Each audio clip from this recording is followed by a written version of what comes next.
네, 수요일 날 로고스 아카데미 오늘은 84번째 시간 요한 공동체 전도 7번째 시간 요한복음 7장에 대해서 다루겠습니다. 저는 요새 수요일이 재밌습니다. 요한복음 이렇게 한 장 한 장 가는 게 재밌어요. 그래서 우리 성도님들도 집중하시면 야 이거 재밌다, 이거 참 흥미롭다, 참 은혜롭다 이런 생각을 하실 것이라고 확신합니다. 지난주에 우리가 오병이어 사건 다뤘었죠. 그 전에는 38년 된 병자를 예수님께서 또 고치신 사건 다루기도 했는데, 이제 요한복음은 늘 말씀하지만 표적 그 자체가 중요한 것이 아니고 그 표적을 통해서 이후에 예수님께서 주시는 이제 말씀이 훨씬 더 중요하다라는 얘기를 했겠죠. 그래서 이 표적 자체가 되게 좋은 것이긴 한데, 예수님께서 뭐 병을 고쳐주시고 또 인생의 무슨 배고픔과 이런 인생의 떡의 문제를 해결해 주시는 것은 참 좋은 일인데, 자칫하다가는 이 표적 자체가 우리에게 시험이 된단 말이에요. 그러니까 예를 들어서 오병이어 같은 경우도 오병이어 기적을 행하신 다음에 예수님께서 누구를 시험하려고 하실까요? 제자들을 시험하려고 하시려는 까닭에. 그래서 오병이어 같은 표적을 행하면 예수님께는 제자들이 더 많이 늘어나야 정상인 것이잖아요.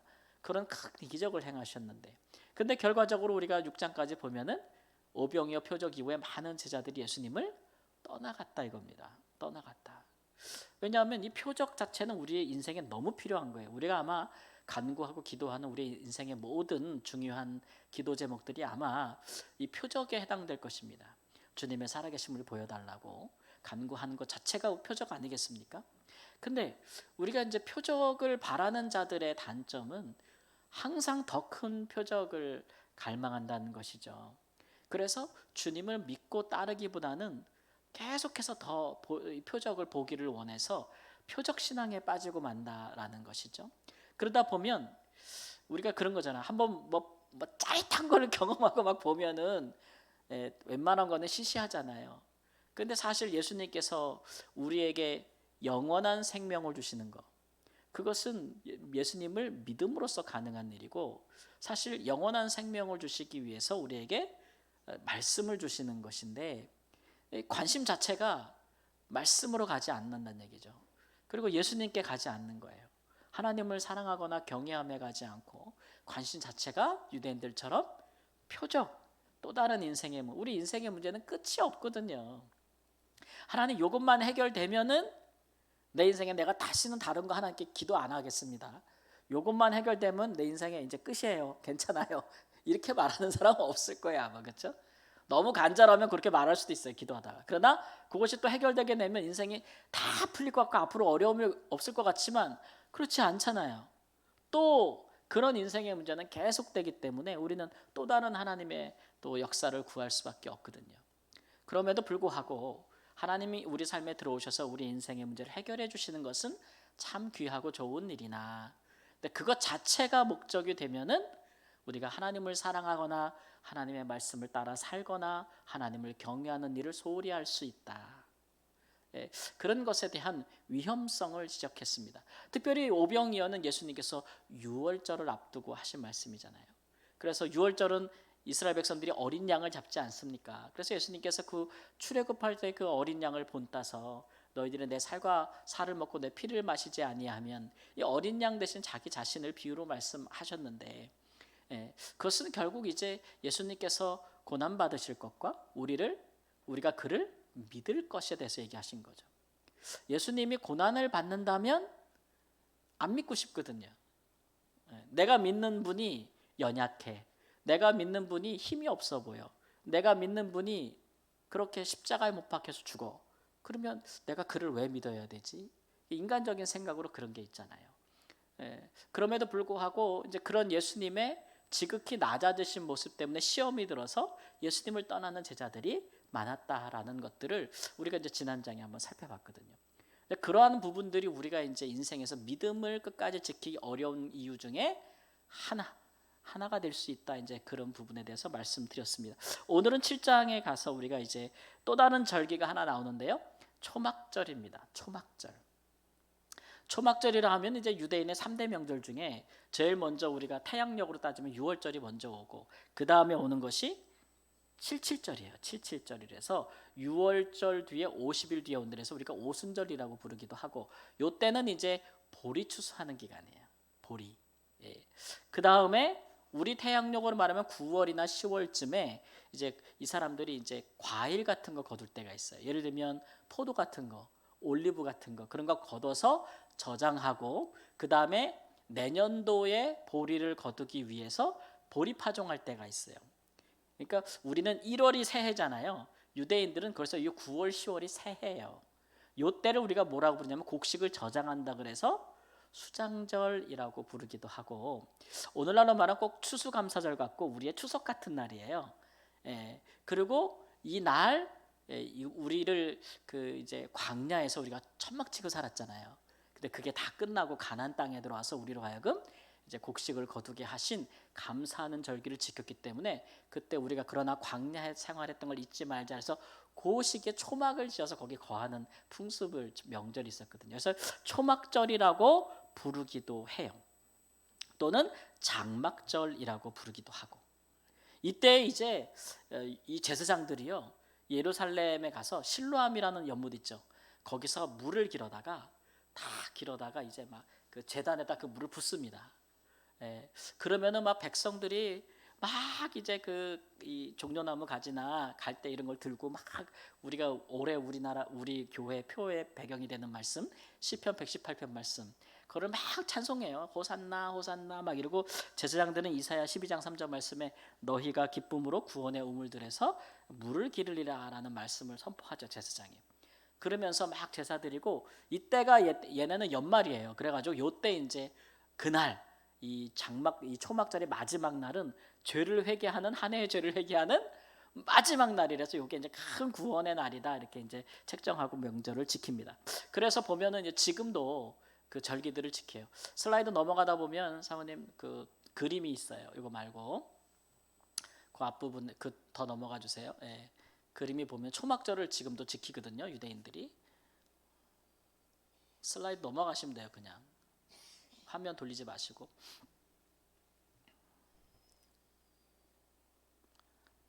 네, 저렇게 초막 같은 거 만들어 놓고요, 그 곡식 같은 거 없고 우리 추수감사절 같죠? 예, 그리고 지금도 그 예루살렘 성벽 남아있는 성벽에서 저렇게 가지 같은 걸 들고선 막 찬송하면서 자기의 마지막 날 죄를 막 회개하는, 지금도 저런 행사들을 벌려요. 예, 지금도 그렇게 한다라는 걸 알 수 있죠. 그러니까 이 초막절이 이 유대인의 3대 절기 중에 마지막이잖아요. 근데 유대인들은, 남자들은 이 1년에 3번 어디 가야 돼요, 그죠? 성전에 올라가야 돼요. 근데 아주 먼 데 있는 사람은 올 수가 없잖아요. 특히 뭐 6월절과 또 이제 그 뭐예요, 칠칠절은 뭐 50일밖에 차이가 안 나는데 어떻게 매번 와요. 그러니까 먼 데 있는 사람은 못 오니까 유대인들이 한 정했어요. 한 30km 정도에 있는 사람 다 와야 된다. 35km 정도는 도보로 올 수 있으니까 다 오고, 그렇지 못한 사람 못 올 수도 있겠지만, 못 오는 사람들은 또 성전으로 엄청난 또 헌물을 보내기도 하고 막 그러죠. 어쨌든 이제 그런 유대인의 절기가 있는데, 그때에 맞춰서 예수님께서 예루살렘을 방문하는 사건을 오늘 배경으로 하고 있습니다. 이제 이때 시기를 보면은 첫 번째 7장의 첫 번째로 보면 이런 말씀입니다. 1절에 보면 예수께서 갈릴리에 다니시고 유대에서 다니려 하지 아니하심은 유대인들이 죽이려 함이니라라는 말씀이 1절 말씀부터 등장하고 있어요. 유대인들이 왜 예수님을 죽이려고 할까요? 예수님이 안식일에 병을 고쳤다. 이것 때문에 그래요. 예수님이 안식일에 병을 고쳤다. 뿐만 아니라 예수님이 하나님을 자기 아버지라고 부른다. 그런 것 때문에 예수님을 죽이려고 하는데, 그 위협이 얼마나 강했던지 예수님께서 유대에 계시다가 갈릴리로 북부로 올라가셨다라는 배경이 되는 것이죠. 근데 이제 명절이 오니까 다시 어디로 가야 돼요? 예루살렘으로 유대로 다시 가야 되는데, 3절에 보니까 그 형제들이 그랬어요. 그 형제들은 바로 예수님의 친형제들을 얘기하는 거예요. 그 형제들이 예수께 이르되 당신의 행하는 일을 제자들도 보게 여기를 떠나 유대로 가소서. 예수님이 지금 죽을 것 같아가지고 이렇게 갈릴리로 내려오셨는데, 예수님의 친형제들은, 동생들은 예수님 보고 어디로 가래요? 유대로 가래요. 이게 무슨 말일까? 왜 그랬을까? 4절 말씀 보니까 의도가 나오는데, 이 일을 행하려 하거든 자신을 세상에 나타내소서. 아니 뭐 하고 싶은 일 있으면 숨어서 하지 말라고 떳떳하게 나가서 하라는 얘기예요. 막 이렇게 얘기하니까 어떻게 보면 막 예수님을 막 등 떠미는 것 같잖아요.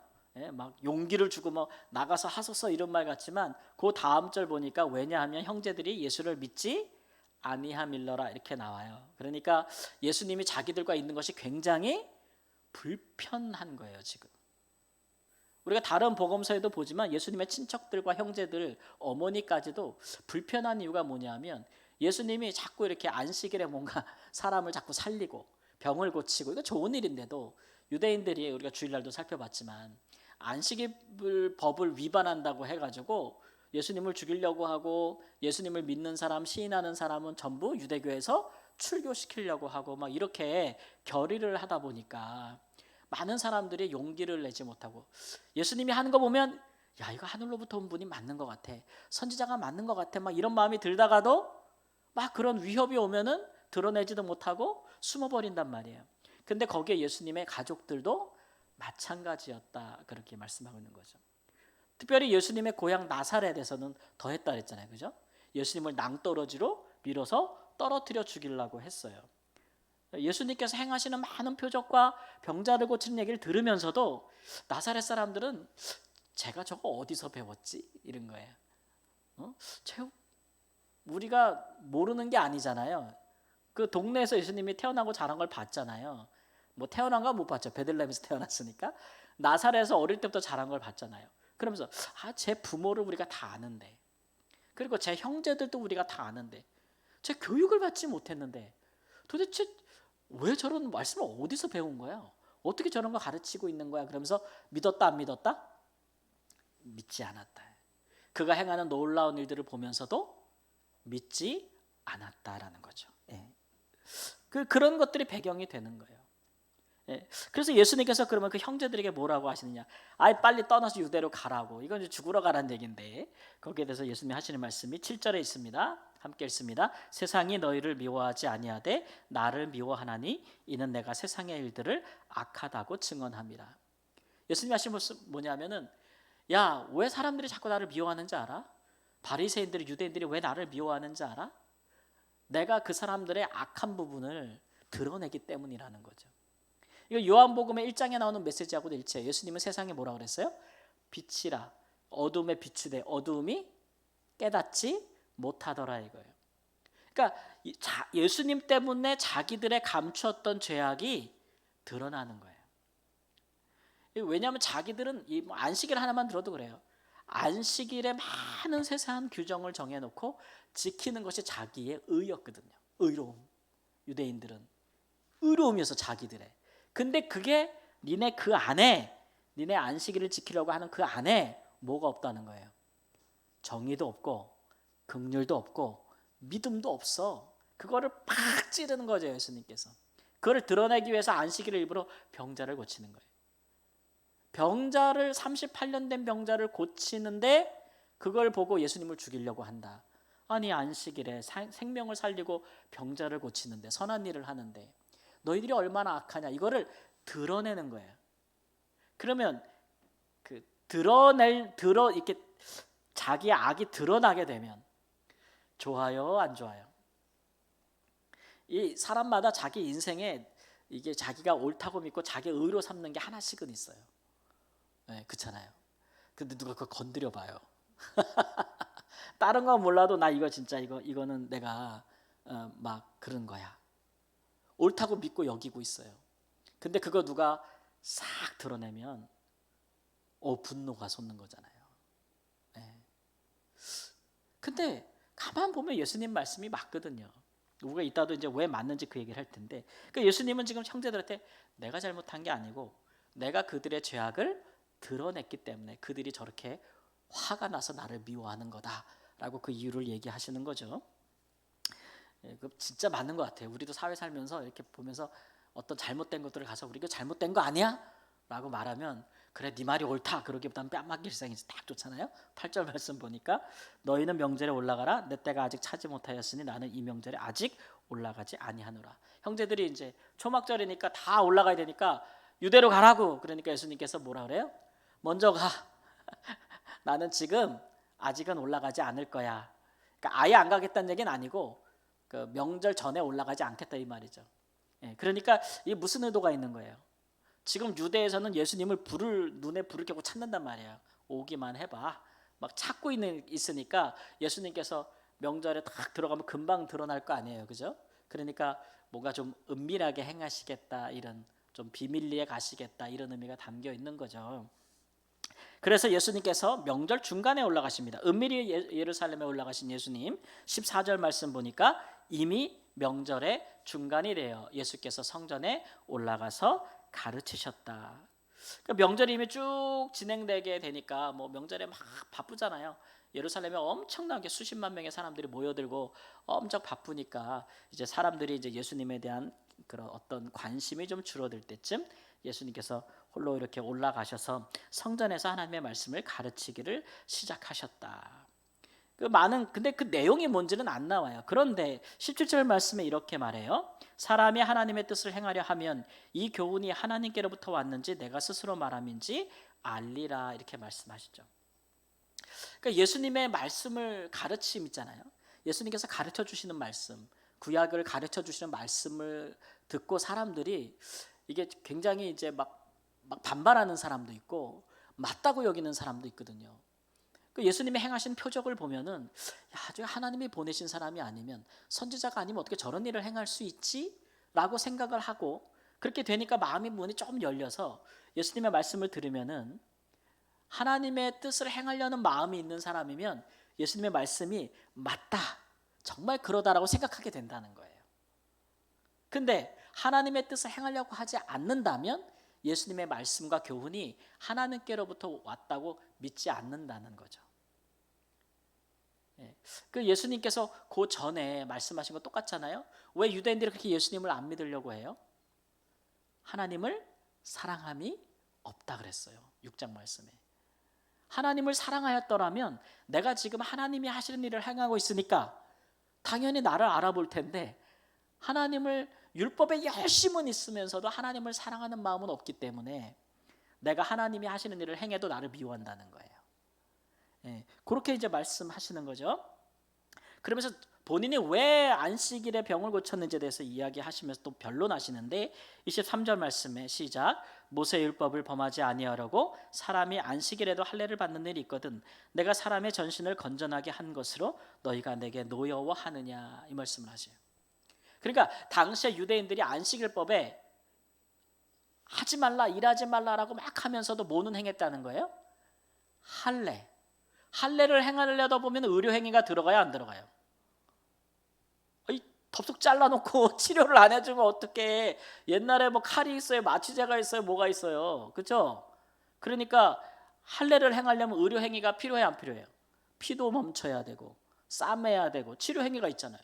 그러면 할례는 행하게 하면서 왜 38년 된 병자의 병은 못 고치게 하냐고. 이게 무슨 기준인 거예요? 자기네 마음대로인 거야. 자기네 마음대로. 할례를 행하는 건 오케이. 모든 유대인들은 선택된 민족이니까, 우리는 택함 받은 민족이니까 몸에 그 표징을 가져야 된다, 이건 오케이. 근데 할례는 모세를 통해 율법을 줄 때 주신 거예요? 그 전에 주신 거예요? 할례는 언제 줬어요? 언제 처음 줬어요? 하나님이 하라고.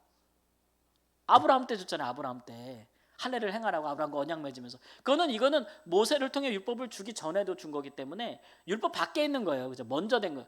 그건데도, 율법이 없는 내용인데도 그거를 지키려고 안식일에 할례를 행하고 거기에다가 치료 행위를 하는 걸 허락한단 말이죠. 근데 병자 고치는 의료 행위는 왜 허락하지 않는 거예요? 그거는 왜 죽이려고 그러는 거예요? 병 고치면 죽이려고 그래요. 왜 그러는 거예요? 병자를 멸시하기 때문에 그런 거예요. 그러니까 병든 사람에 대해서 어떤 마음이 있는 거예요? 수에 치지도 않는 거지. 무시하는 마음이 있는 거지. 그러니까 예수님께서 뭐라 그러는 거예요? 긍휼이 없다고 그러는 거예요. 긍휼이 없다는 거. 그건 하나님의 마음이 아니라는 거죠. 그걸 지적하고 있는 거예요. 예수님의 말씀이 재밌지 않아요, 여러분? 얼마나 또 이게 그들을 이렇게 그들의 그 허점을 이렇게 팍팍 찌르고 있는 거라는 걸 우리가 알 수가 있어요. 안식일에 할례는 괜찮다고 하면서 병 고치는 거는 죽이려고 나를 덤비느냐. 그러면서 24절에 하시는 말씀이 이거 폭탄과 같은 선이에요. 그들이 아주 그 중심을 딱 지적하시는데 뭐라 그래요? 외모로 판단하지 말고 공의롭게 판단하라. 그 예수님은 지금 하나님이 하시는 일들을 행하고 있는데, 하나님이 행하시는 일들을, 생명을 살리고 병자들을 구원하고 복음을 전한 이런 일들을 하고 있는데, 보면서도 예수님이 행하시는 표적을 보면서도 안 믿어. 왜 그런 거예요? 예수님의 뭐를 보니까? 그로부터 나오는 하나님의 말씀을 보는 것도 아니고, 그가 행하는 것을 보는 것도 아니고, 그의 뭐를 봐요? 외모를 본다. 여기 외모는 예수님이 생긴 거를 보는 게 아니고, 그의 고향이 어딘지, 그의 부모는 누군지, 그의 직업은 뭔지, 그는 어디서 교육을 받았는지, 정규 교육은 받았는지, 그런 걸 보는 거예요. 근데 예수님은 거기 하나 걸리는 게 있어요, 없어요? 아버지는 일찍 돌아가신 것 같지, 직업은 천한 손노동자 목수지, 정규 교육을 받았어요, 안 받았어요? 못 받았어요. 그 왜 사람들이 보면서 쟤는 배운 적이 없는데 이렇게 나오거든요. 못 받았어요. 더구나 유대 출신 예루살렘에서 아주 수학한 바울같이 엘리트 출신도 아니에요. 갈릴리에서 어떤 굴러먹던 그런 사람이야. 그러니까 그것 때문에 안 믿는 거예요. 그것 때문에. 참, 그러니까 예수님이 그걸 이제 안타까워하는 거죠. 그렇게 사람을 판단하지 말라. 뭐로 판단하라? 공의로 판단하라. 외모를 보지 말라는. 이 말씀은 진짜 우리 한국 사람들이나 한국 사회나 교회에 너무 필요한 말씀인 것 같아요. 우리 한국 사회는 사람 딱 보면 벌써부터 이제 외모부터 봐. 이거 뭐 사회원 그런 게 아니고 교회도 그래. 어렵게 정말 몇 달을 만나고 전도해갖고 교회 딱 오면은 말 한마디로 끝나. 어떤 선생님들이 와가지고 딱 보면서 이렇게 위아래로 한번 훑어보면서 뭐 하는 사람이에요? 한마디로 그동안의 전도가 다 물거품이에요. 안 와, 그다음부터. 왜 안 오는 거예요? 교회도 똑같구나, 이렇게. 한 사회가 그렇거든요. 우리 사회가 사람을 다 외모로 판단하잖아요. 우리 한국 사회는 그래서 누구를 딱 보면은 벌써부터 첫 질문이 뭐예요? 아버지 뭐 하시노? 이거 아니에요. 아버지 뭐 하시노? 이거 옛날 영화에 나온 한 대사인데, 아버지 뭐 하시노? 어디 사노? 집은 있나? 뭐 이런 거. 어디 학교 나왔니? 관심이 다 그런 데가 있어. 사람을 볼 때 그런 걸로 사람을 평가하는 게 우리 사회에 많죠. 그렇죠? 하나님은 그런 걸로 우리 평가 안 하는데. 그러니까 제가 생각할 때 예수님이 이 시대에 오셨으면 역시 낮은 자로 오셨겠죠. 그러면 그를 메시아로 우리 한국 교회나 한국 사회가 알아보겠는가? 못 알아봤을 거예요. 진짜로. 똑같이 십자가에 못 박아 죽였을 거예요. 확실해. 왜냐하면 우리 사회가 너무 외모를 보니까 우리 한국 사회가 진짜 병적인 것 같아요. 모르겠어요. 그냥 한국 사회 우리가 늘 살다 보면 모를 수 있어요. 근데 저처럼 이렇게 좀만 나갔다 오잖아요. 숨이 막힐 정도예요. 야, 이거 안 고쳐지는가? 이런 생각이 들 정도예요. 그래서 교회에 누가 와도 사회적으로 지위가 높고 멀쩡한 사람이 오기를 바라는 거예요. 예수님의 말씀하고 얼마나 반대요. 예수님은 누구를 찾아가는 거예요? 병든 자. 아픈 사람이 오면 되잖아요. 몸이 좀 아프면 어때? 마음이 좀 아프면 어때? 그런 사람이 하나님 만나려고 교회 오는데 그걸 눈을 흘기고 이런 사람이 왔다고. 아휴, 참 우리 교회 없지 않아요. 그래서 하는 말이야. 너무 괴로워서 제가 이제 말을 해도 안 돼. 이게 진짜 왜 말을 해도 안 되는 건지 도대체. 외모로 판단하지 말고 공의로 판단하라.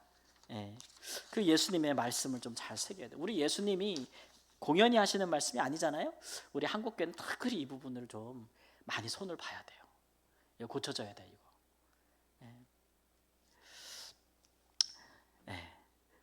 아유, 가슴이 뜨거워가지고 어떻게 식질 않네. 열을 냈더니 열 내면 안 되는데 차분하게 해야 되는데 열을 냈더니 예수님의 마음이 지금 그런 거예요. 자기를 계속 변론하잖아요. 예? 나를 왜 물어보니까 못 믿지. 그런 거 다 떠나서 하나님이 나를 통해 하는 일을 봐. 이런 거 아니에요. 하나님 지금 나를 통해 하는 말을 봐. 이 놀라운 표적들을 봐. 그리고 나를 통해 하시는 말씀들을 들어봐. 이 놀라운 말씀들을 들어봐. 그래도 왜 안 믿니? 이런 거예요. 왜 안 믿는 거예요? 계속 얘기했잖아요. 고향 보고 부모 보고 직업 보고 학력 보고 안 믿는 거예요. 한 가지. 이 한국 교회도 이 목사님들 청빙할 때 진짜 고쳐야 될 게 너무 많아요. 청빙이라는 것은 원래 그 우리를 인도할 목자가 될 목회자들을 성도들이 이렇게 모시는 거잖아요. 그럼 목회자로서 가장 중요한 덕목은 뭐겠어요, 여러분? 목회자의 성품과 그의 말씀과 그의 믿음, 이런 것들이 중요하잖아요. 그런 것들이 기준이 돼야 되는데 지금은 다 페이퍼예요. 페이퍼. 정말요. 박사학위 없으면은요 어디 원서도 못 내밉니다. 제가 전에 있던 어느 교회는 원래 있던 목사님이 대학교 교수님이에요. 그리고 목회도 어느 오랫동안 하신 거죠, 교회에서. 근데 목사님이 대학교에서 막 하니까 너무 지식 중심인 거야. 그러니까 그렇게 한 30년 있다 보니까 성도들이 우리는 좀 똑똑한 분보다는 사랑이 많은 분, 맨날 이렇게 뭘 잘못했느냐, 목사님 너무 무서운 분이야. 막 눈에서 막 불이 튀어나와. 그분은 막 성도들을 볼 때도 승질을 막 내고 막 설교 때 막 그냥 잡아 때려. 막 똑똑하지 막. 그러니까 우리는 사랑이 많은 성품이 있는 분을 뽑고 싶다고 다 마음에 해가지고 우리 후임 목사님은 사랑이 많은 분을 뽑자. 그래가지고 청빙위원회를 구성해가지고 여러분, 청빙위원회를 구성하면 어떻게 해야 돼요? 인터넷에 공개해서 서류 받으면 안 돼요. 찾아다녀야 돼요. 청빙위원들이 옛날엔 다 찾아다녔어요. 성도님들이, 장로님들이. 정말 귀한 목회자가 어디 있나 찾아다녀. 지금은 인터넷에 언제 며칠까지 서류 내라 그래요. 그러면 1차 서류, 2차 3차 서류로 뽑으면 서류로 분별할 게 뭐 있어요? 거기 성품이 나와요? 서류에 성품이 나와? 뭐가 나올 게 뭐가 있어요? 학력이 나오지. 고향이 어딘지가 나오고 어느 학교 나왔는지가 나오잖아요. 거기서 1차부터 거기서 다 떨기는 거예요. 청빙위원이 전라도면 전라도, 경상도면 경상도. 나 같은 강원도는 낄 데도 없어. 이거 뭐 어디 감자가 어디 끼겠어요? 그렇게 되는 거예요. 서류로 구분할 거는 그거밖에 구분이 없잖아요. 학력도 그러면 박사가 좋지 석사가 좋겠어요? 석사가 좋지 대졸이 좋겠냐고. 구분할 게 그거밖에 없어. 거기서 1차 다 걸러서 그중에 5명 뽑아. 그렇게 하는 건 청빙이 아니에요. 그건 고용이에요. 그렇게 골라놓고 나중에 뒤통수 맞죠, 이제 교회가. 그렇게 사람을 골라놓으면 잘 못 고르죠. 뒤통수 맞는 거예요. 그런 것도 고쳐져야 되는 거예요. 그러니까 우리가 이렇게 이 말씀 하나만 생각해도 우리가 고쳐야 될 것들이 참 많아요. 사회에서도 그렇고 교회에서도 그렇고. 근데 사실 이 성도들이나 이 신앙에 관심 있는 사람들이 사회에서 그거 되게 지치거든요. 그렇잖아요. 뭐 하나 나가도 예쁘게 꾸미고 나가야 돼. 우리 애들은, 청년들은 그냥 나가서 쓰리바스 입고 질질 못 나가. 한국 사회는 뭐 하나 나가도 화장 막 하고 나가고 이쁘게 뭐 하나 명품이라도 걸치고 나가야지 사람들이 알아주는 피곤한 문화가 있어요, 한국에. 그러니까 사는 게 피곤해요, 한국 사회에서. 집 하나, 교육 하나, 애 하나 다 서로 비교하며 사니까. 근데 중요한 거는 교회 와도 그래. 그러면 오고 싶겠어요, 안 오고 싶겠어요? 교회 와도 그러면 오고 싶겠냐고요. 고쳐야 돼요. 교회가 그러지 말고 사회 나가서 그걸 바로 잡아줘야죠. 그게 그리스도인들이잖아요. 우린 그런 눈이 필요합니다. 자, 그렇게 됐어요. 시간 길어지겠다. 그랬어요. 그리고 예수님께서 막 이런 말씀을 하니까 자기 변론을 막 하시는 거죠. 얼마나 답답하면 이렇게 하시겠어요.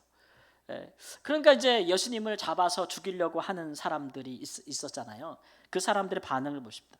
30절에 보니까 그들이 예수님을 잡고자 하나 잡지 못하는 이유가 있어요. 이미 대제사장들과 장로들은 예수를 잡으라 그랬거든요. 이번에 올라오면 잡아라 이렇게 말씀을 했는데 30절 말씀 보니까 그들이 예수를 잡고자 하나 손을 대는 자가 없으니 이는 그의 때가 아직 이르지 아니하였음이로다. 잡으라고 명령이 떨어졌어요. 그러면 잡아야 되잖아. 그러면 그 밑에 부하들이 와서 딱 보고 예수를 잡아야 되는데 손을 못 대는 거예요. 예수님한테 손을 못 대는 거예요. 그러니까 결과적으로는 예수님이 아직 잡히실 때가 아니라는 거예요. 근데 왜 손을 못 댄지 뒤에 이유가 나와요. 왜냐하면 31절에 보면 사람들의 반응 때문에 그래요. 사람들이 뭐라 그래요? 31절에 무리 중에 많은 사람이 예수를 믿고 말하되 그리스도께서 오실지라도 그 행하실 표적이 이 사람이 행한 것보다 많으냐. 사람들의 반응이에요. 야, 진짜 메시아가 온다고 해도 이 사람처럼 이런 많은 표적을 행할 수 있을까?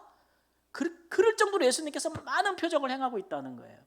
그러니까 사람들이 막 그런 마음 가지고 있으니까 누가 하나 나서 가지고 예수님이 확 잡지를 못하는 거예요. 용기를 못 내는 거죠. 43절에 보니까 예수로 말미암아 무리 중에서 뭐가 됐어요? 쟁론이 됐다. 주일날도 그랬죠. 예수님은 분쟁 유발자라고, 검을 주러 왔다고. 예수님 때문에 막 갈라지는 거야. 예수는 죄인이다, 아니다, 예수는 의인이다, 이렇게 막 갈라지듯이 갖고 막 무리 사이에 쟁론이 일어난. 그래서 결국 못 잡았어요.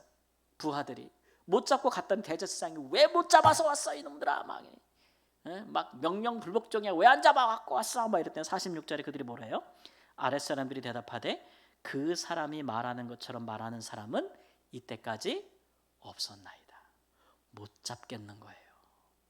자기들도 눈이 있고 귀가 있고 자기들도 보는 게 있는데 잡을 수가 없는 거예요. 그가 행하시는 일들과 그가 행하시는 표적과 말씀들을 들으니까 어떻게 손을 못 대겠는 거야, 자기들도. 그러니까 대제사장이 가룟 유다가 왔을 때 얼마나 좋아했을까. 그 제자 중에 한 명이 아무도 안 볼 때에 예수를 팔아 넘기겠다고 하니까 얼마나 좋았겠어요. 지금 분위기가 이런 상황인데 51절에 근데 누가 나서냐 그러면 니고데모가 나섭니다.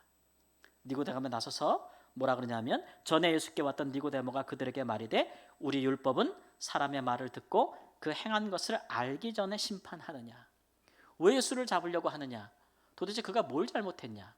그가 잘못한 것이 있다면 심판해야 되는데 그 사람의 말한 것을 듣고 그가 행한 것을 알기 전에 심판하느냐. 이렇게 예수님을 두둔하게 되는 거죠.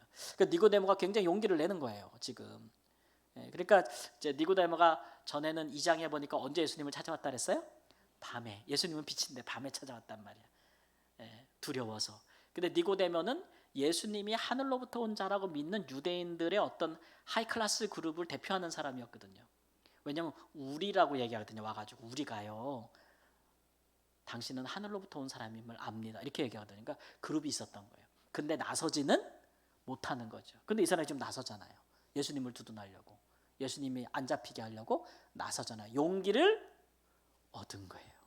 용기를 얻고 있는 거예요. 왜 용기를 얻고 있냐 그러면 예수님도 용기를 내고 있잖아요. 지금 초막절에 올라와서 예수님이 막 지금 싸우고 있잖아요. 안식일에 병 고치는 게 왜 잘못이야? 오히려 니네가 잘못되는 거 아니야? 그러면서 막 싸우시죠.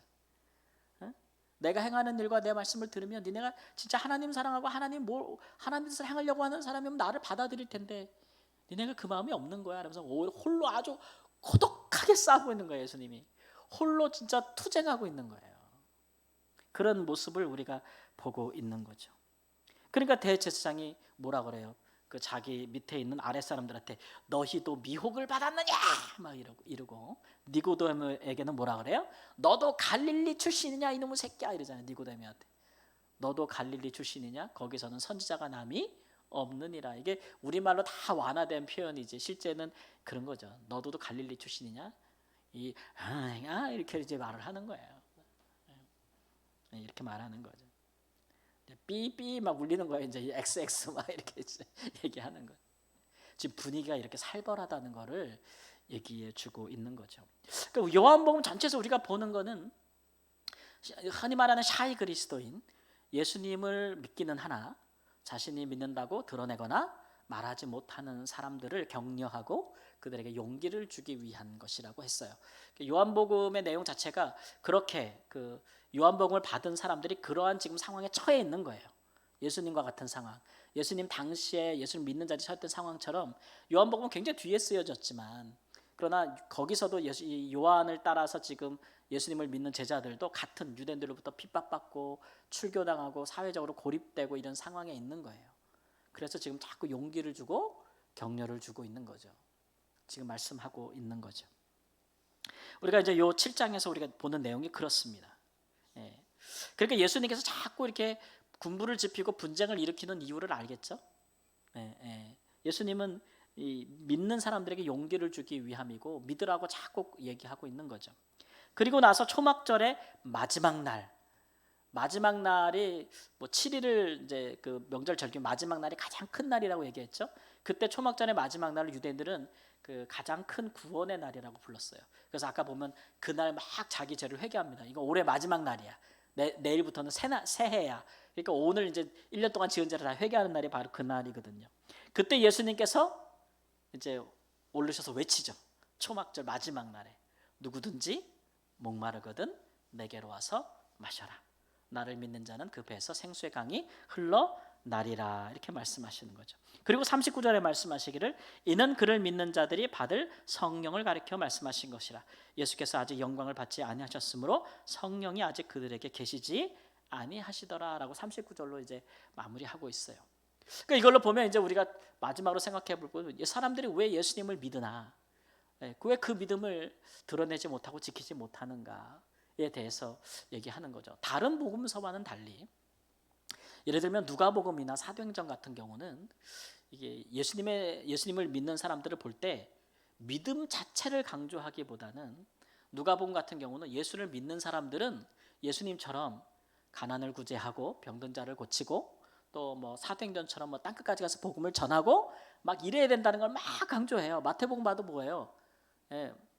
저기 세상과 땅에 하늘과 땅의 모든 것을 내게 주셨으니 너희는 뭐래요? 가라! 막 이러잖아요. 마태복음만 봐도. 근데 요한복음은 뭘 강조하냐면 믿음을 강조해요. 아무리 힘들고 어려워도 예수 그리스도를 뭐 해야 된다고요? 믿는 게 큰 일이라고 해요. 그게 하나님의 일이라고 그랬잖아요.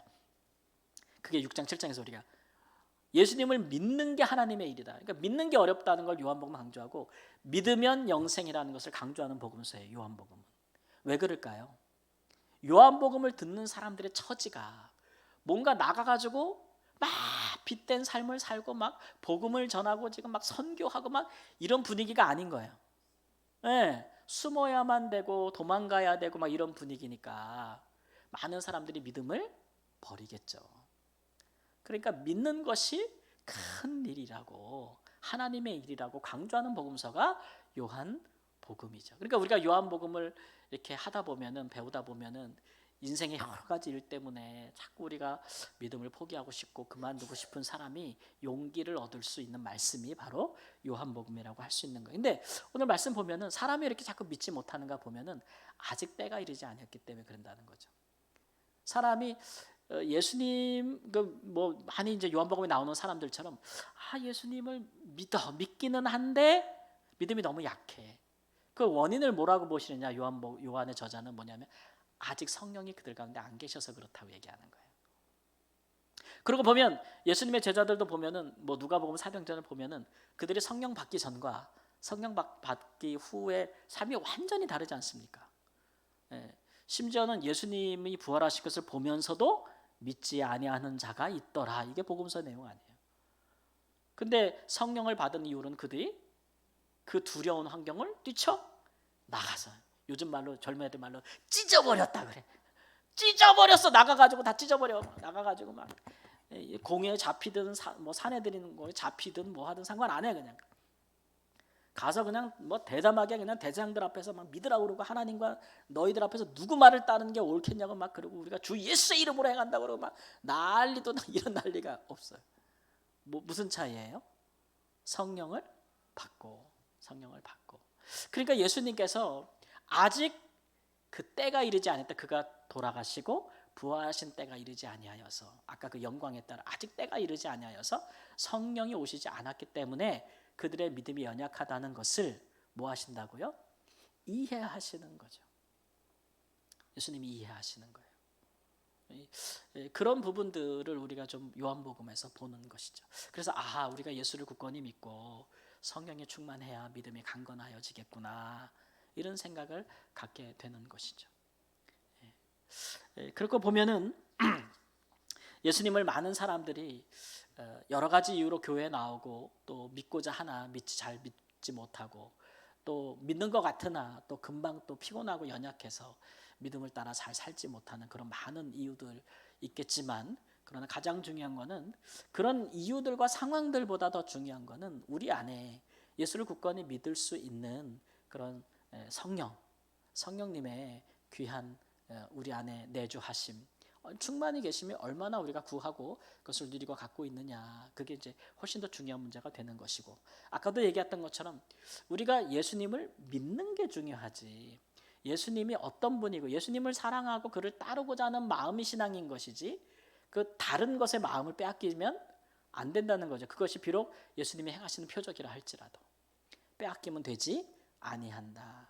그런 믿음의 근본을 우리에게 설명해주고 있는 복음서라고 할 수가 있겠습니다. 얼마나 많은 사람이 지금도 엉뚱한 데 마음을 두고 교회를 나오고 예배를 참석하고 있는지 몰라요. 그러니까 시간이 지나도 믿음이 자라지를 않지요. 믿음이 자라지가 않아요. 그래서 이렇게 보면, 예배 시간에 이렇게 보면은 그 말씀을 아주 잘 듣고 따라오는 분들은 결국 보면 신앙이 잘 자라는 것을 볼 수가 있어요. 하나님, 우리 믿음은 들음에서 난다고 하잖아요. 그 말씀이 하나님에 대한 이야기라면, 하나님의 행하신 일들과 하시는 일들과 하나님이 어떤 분인지에 대해서 말씀하시고 설명하는 것이라면, 그것을 잘 듣는 분들이면 하나님을 많이 알게 되니까 내가 믿는 하나님에 대해서 알아야 믿음이 커지는 거잖아요. 그래서 그런 식의 말씀이 전해질 때 그거를 귀담아 듣는 분들은 꼭 무슨 큰 일을 하지 않아도 믿음이 자라는 것인데, 반대로 하나님에 대해서 전혀 알지 못하고 관심도 없어, 그냥 설교만 하면 자, 일단은 화성을 가 금성을 가든 뭐 어딜 가든 하나님에 대해서 알고 싶은 마음도 없어. 교회 나오는 이유는 다른 데 있어. 예수님과 하나님의 관심이 없어요. 그런 분은 아무리 봉사하고 뭐 교회에서 있는 활동을 열심히 해도 결국 그 사람의 믿음은 자라지 못해요. 믿음의 대상이 목사가 아닌데, 교회도 아니고 하나님인데, 예수님인데, 그게 안 되니까 아무리 오래 지나도 믿음이 자라지 않는 것은 너무 안타까운 일들 아니겠어요? 요한복음에 그런 부분에서 우리에게 도전을 주고 우리를 시험하는 부분이 있다라는 것들을 다시 한번 생각해 보시는 귀한 은혜가 있기를 우리 주 예수님의 이름으로 축원합니다. 기도하겠습니다. 주님,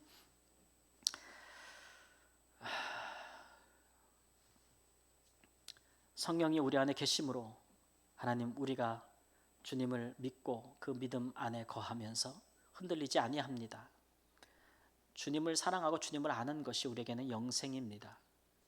다른 것들은 하나님이 우리에게 선물로 주시는 것이고, 또 우리가 인생을 살아가면서 우리를 시험하는 일이기도 하고, 또 하나님 여러 가지로 우리 삶 가운데 우리에게 도전하는 일이긴 하지만, 우리가 마음을 주고 우리의 성품을 다하고 뜻을 다할 것은 하나님을 알고 주님이 행하신 일들을 예수님처럼 우리도 행하고자 하는 마음뿐입니다.